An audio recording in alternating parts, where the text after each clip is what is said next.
Les forces de l'ordre font place nette partout en France depuis quelques jours. À la demande du président de la République lors de son allocution du 16 janvier dernier, il avait alors appelé à lutter contre les incivilités et la drogue, multipliant les actions visibles et d'ampleur. Grâce à la multiplication des opérations place nette, frappant les narcotrafiquants, qui se conduiront dans toutes les catégories de villes. Et nous allons accroître le rythme. À partir de la semaine prochaine, 10 opérations de ce type seront conduites chaque semaine. En Meuse, Marne et Haute-Marne, le territoire de sécurité urbain et rural est le cœur même des actions des gendarmes pour faire place nette.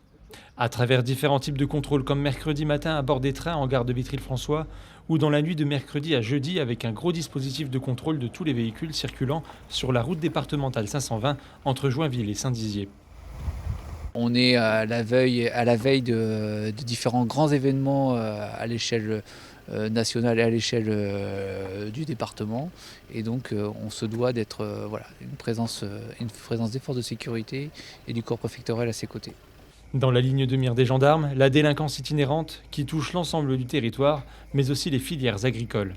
L'objectif, c'est de sécuriser durablement le territoire en réalisant des interpellations, mais également en contrôlant ce qui circule et en empêchant les délinquants de disposer librement des zones où ils voudraient passer. Le but, c'est à la fois de les dissuader de passer à l'acte, mais aussi d'intercepter, neutraliser des équipes. Et on a constaté qu'après l'opération Tempête du mois de décembre, on avait eu une vraie accalmie sur les atteintes aux biens dans le secteur. 390 gendarmes ont été mobilisés durant 4 jours sur ces opérations, détachés des compagnies de Commercy, Saint-Dizier et Vitry-le-François, avec le renfort de gendarmes mobiles de Thionville et de Hyères-les-Palmiers.